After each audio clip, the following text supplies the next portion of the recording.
The first time Jax Raynor saw the derelict, she was just a smudge against the glitter of the asteroid field. A knife-edge silhouette sliding out from a drift of powdered rock. The Aurora didn't tumble like most abandoned ships. She coasted, nose canted slightly downward, as if choosing to rest. That unsettled the crew more than a few bullet scars or a ruptured hull ever could. Ships didn't make decisions. Not after the beacons went dark. The tug's floodlights washed over the Aurora's nameplate half-sanded by micro-impacts. The letters ghost pale under a film of frost. Her hull plating wasn't standard alloy. It had a fine, lichen-like texture that caught the light in soft ripples. "Bioseal," Jax murmured, forehead against the tug's forward viewport. Older gen. He could almost feel Captain Vey glancing at him without turning her head. "Older gen means patents that expired 2 decades ago," Vey said. "Less paperwork to sell. Caro, bring us in." A chorus of clanks echoed through the tug as locking bars telescoped outward and mated with the Aurora's blackened docking ring. The tug thrummed. Bolts chewed. Cables snaked. They had the derelict leashed like a stunned beast.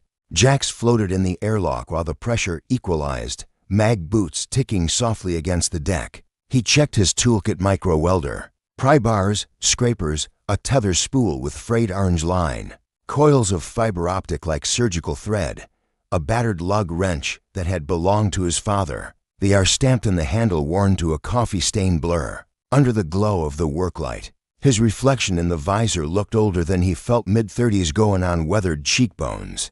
Hollowed by too many long shifts and ration bars, "Salvage chant," Caro said from behind him, bouncing his shoulder against Jax's suit with a friendly thunk.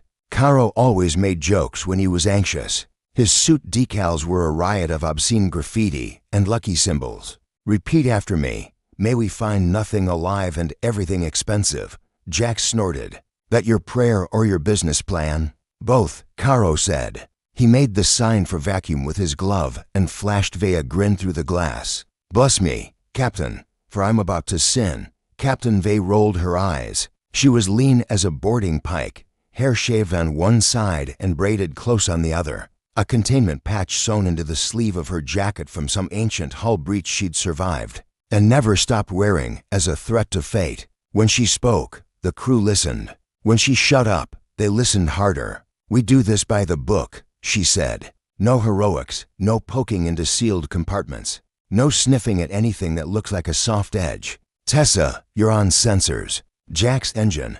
"I know," Jax said, unable to keep the hunger out of his voice. "If it has one, they all have one," Vey said. "But if this one breathes, I want it muzzled." Eyes open, the Aurora's airlock fought them like a jaw clenched around a secret. Frost slumped and fell in sheets from the inner hatch when Vey pumped power into the ancient servos. The door finally slid open with a sound like a deep sigh. Jax stepped over the threshold into an air that smelled faintly of ozone and old metal like a storm had. Wandered through and gotten lost. Lights on the tug's umbilical cable spilled.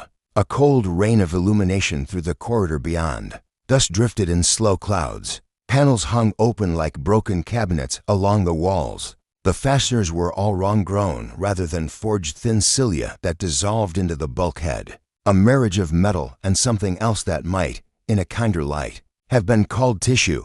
"Calling it," Tessa said over comms, her voice tense. "I'm reading trace power in internal conduits. Not enough to run a toaster, but not dead either. Residual charge?" Vey asked. "Maybe," Tessa said. "It's weird." Everything about the Aurora was weird. Jax drifted past prints of fingers where frost had melted and refrozen. Palm marks on corners that suggested panic turns. The ghosts of hands that had not left blood, but had left warmth. Couple that with a complete wipe of the flight log, the nav core cheerfully empty. As a tourist's junk drawer, and any other crew might have cut the salvage lines and let her spin. Vey wasn't any other captain. They moved like a procession, helmets bright, boots ticking. In the mess, trays still sat in the rack, fused to their slots by ice. In a cabin, a paper book had fossilized into a wedge. Jax thumbed the edge without thinking, and the pages splintered away like leaves. He pictured a woman lying in that narrow bunk, a man knotting his boots, someone laughing softly at night. He pushed the picture away. If you thought too much about the last person to hold a wrench or wear a glove, you started giving the ship a voice. And you didn't want a ship to have a voice. He wanted the ship to have an engine. The engineering deck was sunk deep, where a spine of structural members triangulated into a cathedral of shadows. The standard layout he could have drawn it blindfolded was wrong here. Some architect had been drunk or brilliant or both. The walkways declined in gentle curves, rails braided. Conduits twisted not in hard angle runs, but in elegant, organic loops. As if a violin maker had arranged the guts of a ship, the engine chamber doors were half open. Not because of power, because the bulkheads themselves had flexed and torn like muscle at a seam. Caro whistled low. "Nope," he said. "Nope to the third power." Jax ignored him. He slid through the gap and turned his headlamp up. It wasn't a reactor in the schoolbook sense. No torus, no bell jar, no neat rings of emitters. A mass sat in a cradle that seemed grown to fit it, as if the cradle had been planted and watered and had leafed out around the machine. The thing itself pulsed very faintly, a rise and fall of light far under the surface. The casing wasn't smooth. It had pores. It wasn't metal. Not entirely. It was a braid of filaments, silvered like fishbone, cross-hatched with cables and vasculature the color of dried blood. Jax felt a thrill go through him. Clean and sharp as oxygen. Hybrid drives were supposed to have been a dead end ethics committees.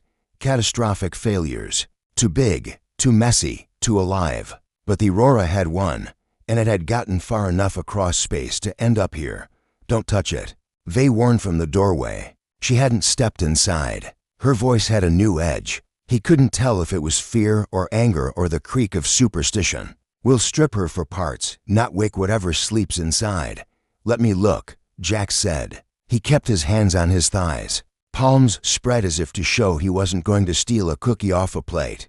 The mass in the cradle hummed, a frequency right at the edge of his hearing, too high to be sound and too low to be imagination. His tools clinked against each other. He had the sudden and absurd impression that the engine could feel the room like a blind animal could feel a hand. Hover.jax clipped a probe into the auxiliary grid and fed a whisper of power into the chamber's dead sensor rails. A scatter of icons woke on his wrist console, scrambled and stabilized. He toggled filters, stripped noise, ignored the hiss of 1,000 failing capacitors. Slowly, a picture came clear. Conduction pathways set in a triple helix. Coherent bioelectric channels braided through superconductive mesh. Coolant ducts lined with microcilia. The data glass drew it as lines and colors, but he could feel it as intention. This wasn't lash-up biotech. It was design, expensive and secret. Like someone had bought a century's worth of stolen research and dared it to sing. "Talk to me," Vey said. The way managers asked for numbers they could sell to bosses. "It's not dead," Jax said. He swallowed. His throat clicked in the helmet. "Residual potentials." "No, not residual. It's holding charge in distributed storage, like a nervous system in torpor." He could hear Caro's muttered curse. Tessa was very quiet on the channel. "And look here," he zoomed the thermal overlay. "There, see that little rise?" "We see it," Vey said. He was lying to himself. It wasn't little. The rise was small in absolute numbers, but the slope change was exact, a controlled modulation. Something in there was regulating. The chamber smelled different up close. Not just ozone. Something like warm copper. Something like the skin of a battery. He wondered about the people who had tended this machine. Had they stroked its casing like you stroke a skittish animal to make it calm? Had they whispered to it? He hated the thought because he loved it.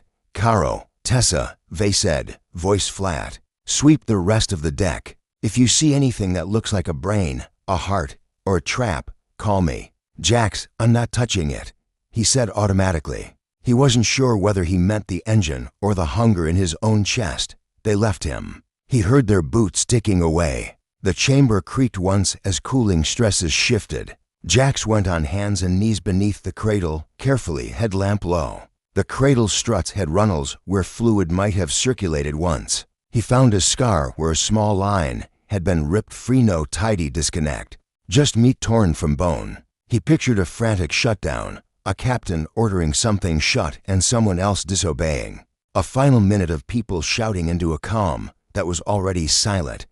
Who did this to you?" he asked under his breath. The words fogged his visor and made him feel foolish. Talking to machines was what you did in a long night. It was a superstition, a way of warding off the idea that they could talk back. He pinged the core with a low-frequency M probe and got a return. That made the hairs on his arm lift under the suit. It wasn't a clean echo. It had structure. If he'd been the kind of man who went to museums, he would have compared it to the way light comes back from a painting absorbed here, thrown there.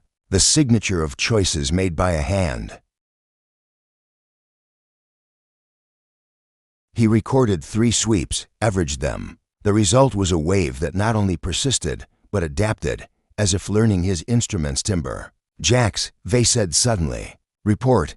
He flinched so hard he knocked his helmet on a strut. "Alive," he said before he could stop himself. "Not metabolizing, exactly. But the circuitry, this isn't decay. This is rest, a long, clean silence. We are not in the business of restoring the dead," Vay said at last. "We harvest the bones. Copy the map, take the meat, leave the ghost, clear?" Jax looked up at the thing that wasn't a reactor and felt a stubbornness bloom in him. Like heat under frost. "Clear," he lied. He moved methodically, pretending to be the man Vay wanted, the safe man, the one who could see past his own curiosity. He cataloged ports and interfaces, traced conduit bundles, took careful photographs that would let him reconstruct the chamber on a workbench later. He avoided touching the casing itself. Avoided was a strong word. He did not allow his gloves to do what his fingers wanted, but his fingers wanted. He told himself a story, that he needed a haptic sense of the material, to know what tools would bite it, that the microfractures he saw on the surface could tell him how it would fail, that a hand on a casing was the difference between reading a manual and knowing a machine. He took off one glove. It was stupid reckless in a way he didn't like in himself, but the air in the chamber was more or less clean, and he shut off his suit's external feed to prevent contamination both ways. The cold air touched the small of his wrist and made his skin tight with goose flesh. He reached out. "Don't," Vay said. He didn't know she'd been watching from the door. Her voice cracked across the channel like a whip. He froze, his hand lingering centimeters above the casing. He could feel a field there, the way you can feel a thunderstorm in your teeth. He almost said, "I need this. I need to know." He almost apologized. In the end, he did neither. He set his palm gently on the engine. The first sensation was heat, subtle, like the warmth trapped in a stone at sunset. A texture met his skin that wasn't metal. The pores he'd seen were real. The surface had the give of something that wanted to keep its shape, but would yield if asked correctly. Static crawled up his forearm. His wrist console flickered. He heard Caro's distant whoop of discovery through the comm, the whisper of Tessa counting off some sensor sweep. Under his palm, the engine exhaled. It wasn't a breath, not truly, but it moved. A long, patient swell lifted into his hand, and his hand rose with it. He felt pressure against his skin, soft, persuasive, unmistakably responsive. It pressed back. His mouth went dry. He held his breath without meaning to. For a horrible second he was a child again in his father's garage, touching the flywheel of a disassembled grav scooter and feeling it twitch as the last of the stored charge bled through his fingertips. Except this was slower, larger, aware. He made a noise he would later pretend he hadn't made. He jerked his hand away too fast, knuckles scraping a flange. The engine didn't chase his touch. It subsided, the swell smoothing into stillness. His palm burned. The pattern of the pores held in his skin like a map. "Report," Vay said, very calm. "Static discharge," Jax said. He hated how small his voice sounded. Tools jittered, metal settling. Nothing significant. He expected Vay to call him a liar. She didn't. That was the worst part. "Pack it in for now," she said. "We'll take structural tomorrow, then we cut." "Copy." The chamber felt larger with the others gone. Jax flexed his hand inside his suit glove until the skin stopped tingling. He looked one last time at the not reactor, and saw that the light deep inside it had changed. Not brighter, different rhythm. It might have been his imagination. Everything else that mattered on ships had started as someone's imagination. He backed away. He sealed the chamber. He walked the quiet corridor with the dust and the frost and the handprints impressed in both. He told himself it was just a massive engineered muscle and conductor that had held a little warmth, the way old wiring sometimes did. He told himself he hadn't woken anything. The door to the tug closed behind him with a tired clunk. The seal light went green. Captain Vey stood by the locker bay as he wrestled out of his suit, her eyes flicking to his ungloved hand and away. She didn't ask. He didn't volunteer. The tug's life support hummed warm and ordinary in his ears, a human sound. The heartbeat of a machine that did not pulse under his palm when he touched it. He lay in his bunk later with his forearm across his eyes and tried to remember the exact shape of the pressure. Nerves pulsed to their own rhythm. Muscles twitched. Sometimes after a long day, his fingers would keep flexing on phantom tools even in sleep. He waited for that. It didn't come. Instead, his palm remembered the engine, and the engine remembered him back. It wasn't a sudden flare of lights or a surge of thrusters that snapped everyone into panic. It was smaller, quieter, a subtle shiver through the floor plates, like a sleeper rolling over beneath its sheets. The salvage tug's coupling clamps groaned in protest. Jax, sitting cross-legged in the engine chamber with a diagnostic wand balanced on his knee, felt it first, a pulse, delicate and steady, climbing out of the strange reactor's veins.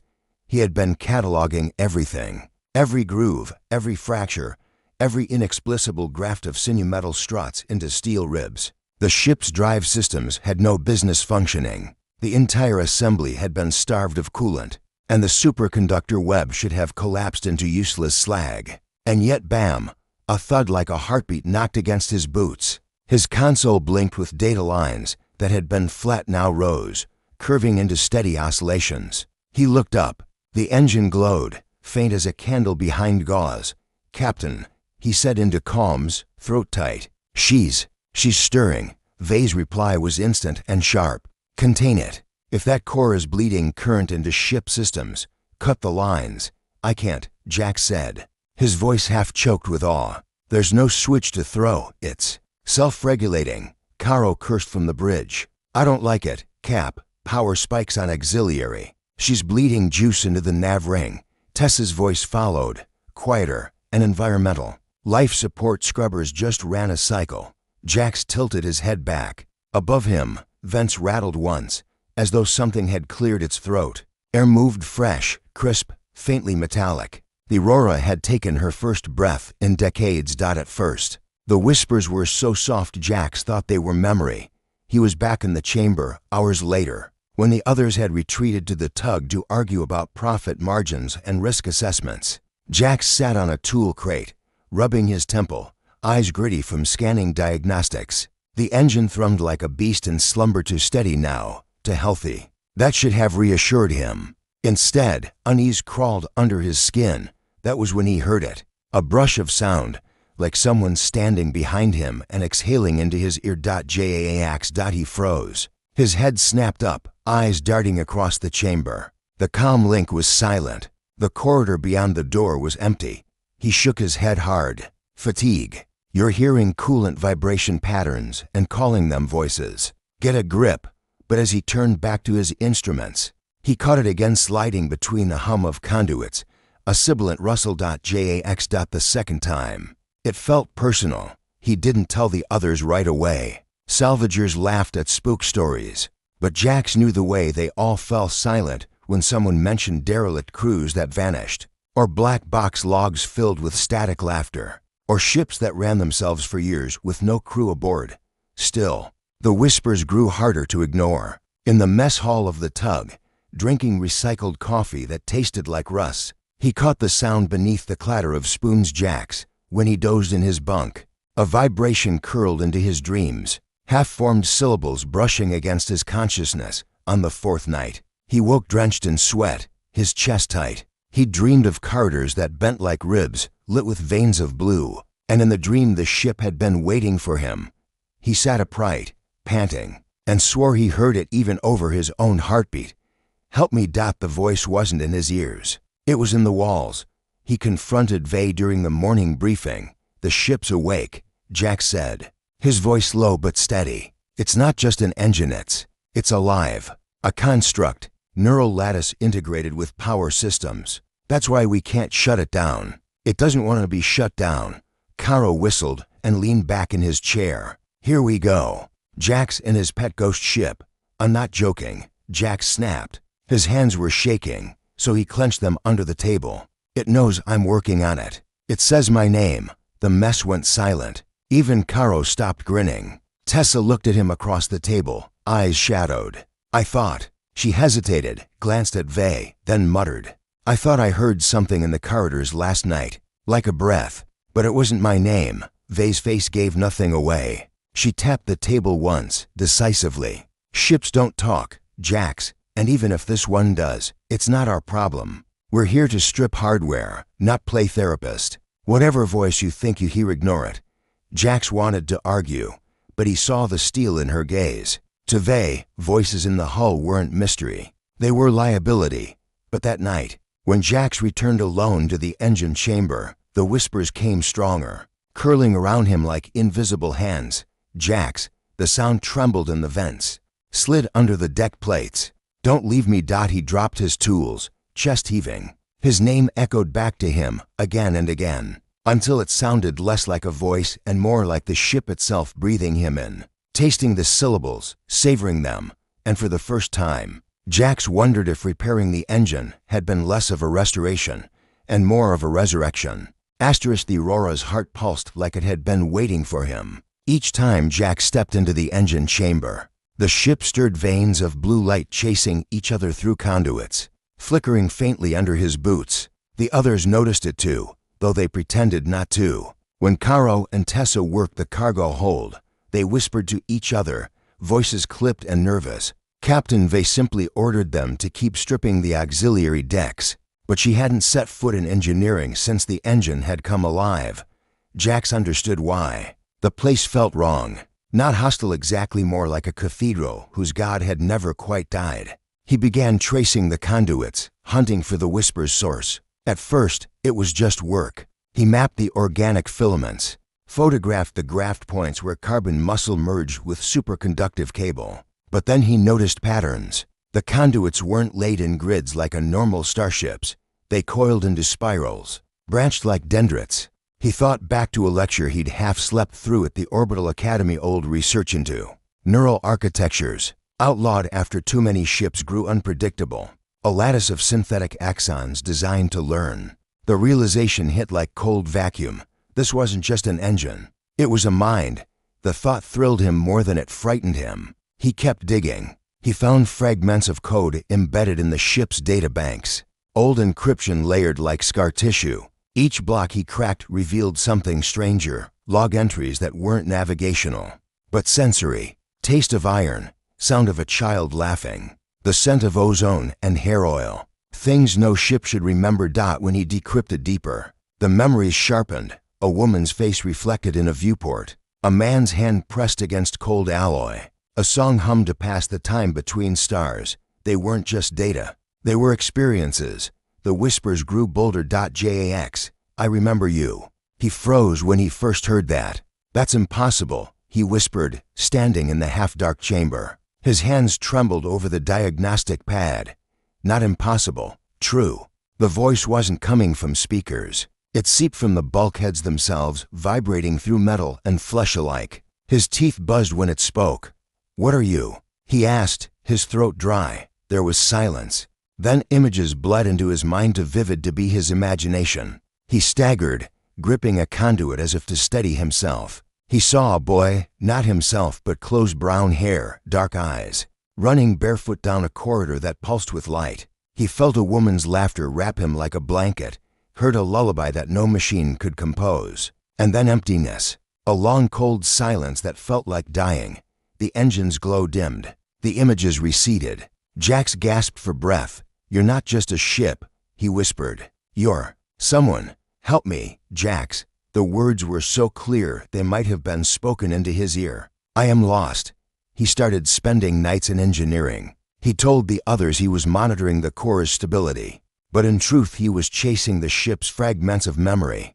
The more he touched the conduits, the more the visions bled into him. He saw the Aurora's maiden voyage, crew gathered in her mess hall, raising glasses to the stars. He felt their hopes, their fear of the unknown. Then came images he couldn't place: panic, alarms, a sharp tearing sensation like flesh being ripped from bone. He woke one morning with blood on his nose, his head throbbing as if he'd lived through the disaster himself.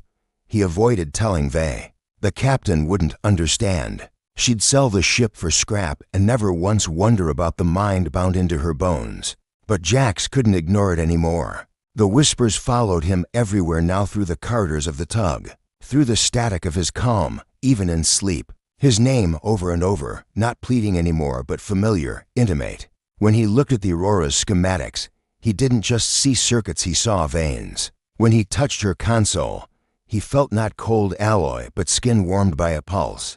The ship wasn't dying. The ship was waking. And somewhere deep in his chest, Jax felt a terrifying truth forming like a new star. The Aurora didn't just know him. She wanted him. He had tried everything: earplugs, sedatives, even locking himself in the tug's maintenance bay, but the whispers bled through steel and sleep alike. His name throbbed in the deck plates, rippled in the hum of air filters. Jax, Jax, don't leave me. It wasn't noise anymore. It was rhythm, a heartbeat synchronized with his own. When he finally stood before the Aurora's engine again, he no longer felt like an intruder. The chamber glowed faintly, veins of blue chasing one another like fireflies beneath the skin of the reactor. It pulsed in time with him, welcoming. He didn't need to ask why he had come. The crew sensed something was wrong. Even if they didn't speak it aloud, Caro avoided engineering altogether, muttering about bad dreams in the pipes. Tessa claimed she kept seeing shadows move along the Aurora's corridors, but her scans showed nothing, and Captain Vay, always hard, always steady, had grown brittle, her eyes darting toward Jax whenever he returned from the derelict, as though she expected him to bring contamination back in his lungs. One night at the briefing table, she fixed him with that sharp gaze. "You've been spending too much time in there," Vay said. "I don't care how beautiful you think that engine is, it's not yours to love. It's hardware. Do your job, strip it, and walk away." Jax met her stare, and for once, he didn't flinch. "You don't understand. It knows us. It remembers its crew. It's asking for help." Her expression didn't change, but her knuckles tightened on the table edge. "You're hearing ghosts.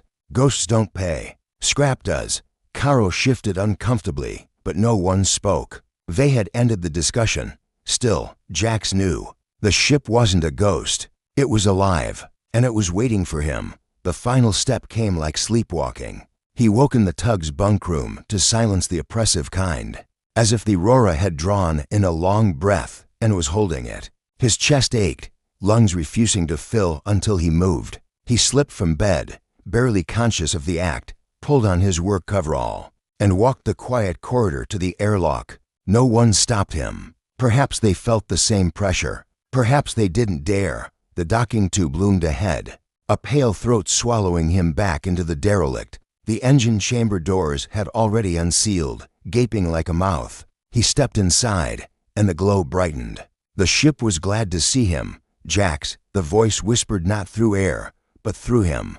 He set down his tools. He stripped off his gloves. The conduits reached first. Tendrils unfolded from the cradle, delicate as vines, curling around his wrists. They didn't drag him, they invited him closer. He let them. His boots clanged against the deck as he climbed the steps to the core, until he stood with the thing's pulsing skin just inches from his bare hand. "You need me," he whispered. "Yes." The words slammed into his skull, not heard but felt. Images flared again. A woman humming, a child laughing, a captain screaming as alarms tore the ship apart.